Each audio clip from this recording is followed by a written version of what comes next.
السلام عليكم ورحمة الله وبركاته. الحمد لله. الحمد لله الذي نحمده ونستعينه ونستغفره ونؤمن به ونتوكل عليه أما بعد.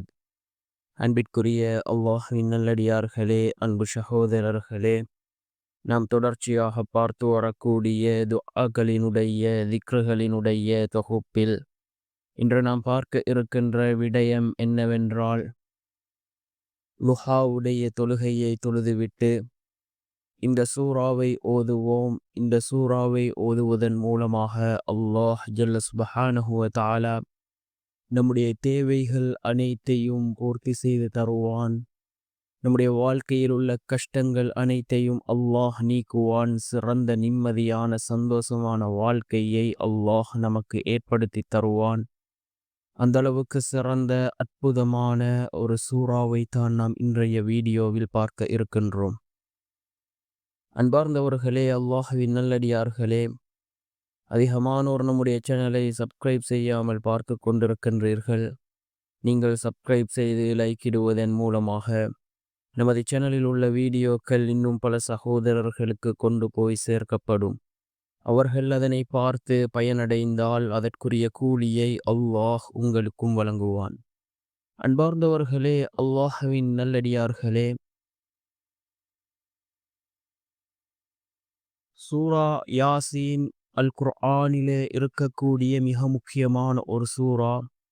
ரசூலுல்லாஹி ஸல்லல்லாஹு அலைஹி வஸல்லம் அவர்கள் கூறினார்கள், எவ்வாறு ஒவ்வொரு உயிரினத்துக்கும் ஒரு இதயம் இருக்கின்றதோ அதே போன்றுதான் அல் குர்ஆனினுடைய இதயம் சூரா யாசீன் என்று கூறினார்கள் அல்லாஹ்வினுடைய தூதர் ஸல்லல்லாஹு அலைஹி வஸல்லம் அவர்கள்.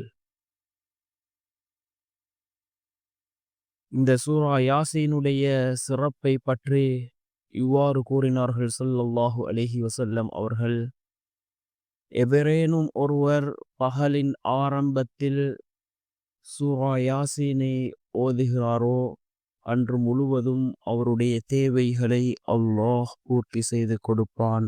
அதாவது லுஹாவுடைய நேரம். இந்த நேரத்தில் சூரா யாசீனை யார் ஓதுகிறாரோ அன்றைய நாள் முழுவதும் அவருடைய தேவைகளை அல்லாஹ் பூர்த்தி செய்து கொடுக்கின்றான்.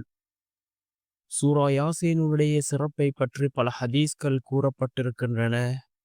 ஒவ்வொரு பொருளுக்கும் ஓர் இதயம் உண்டு. அதே போன்று குர்ஆனினுடைய இதயம் சூரா யாசீன். இதனை நாம் ஏற்கனவே பார்த்தோம். அதே போன்று வானம் பூமி ஆகியவற்றை படைப்பதற்கு 1000 வருடங்களுக்கு முன் அல்லாஹ் சூரா யாசீனையும் சூரத்து தாஹாவையும் அல்லாஹ் ஓதினான்.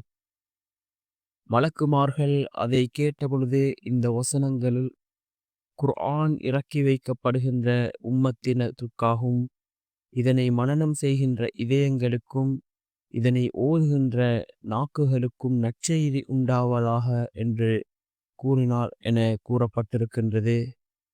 எவரொருவர் அல்லாஹ்வினுடைய திருப்தியை மட்டும் நாடி சூரா யாசீனை ஓதுகிறாரோ அவருடைய முந்தைய பாவங்கள் அனைத்தையும் அல்லாஹ் மன்னித்து விடுகின்றான். அந்த அளவுக்கு சிறந்த ஒரு சூரா. நாம் யக்கீனோடு இஹ்லாஸோடு ஓதி அல்லாஹ்விடம் பிரார்த்தனை செய்வோம். நிச்சயமாக அல்லாஹ் நம்முடைய எல்லா விதமான தேவைகளையும் பூர்த்தி செய்து தருவான்.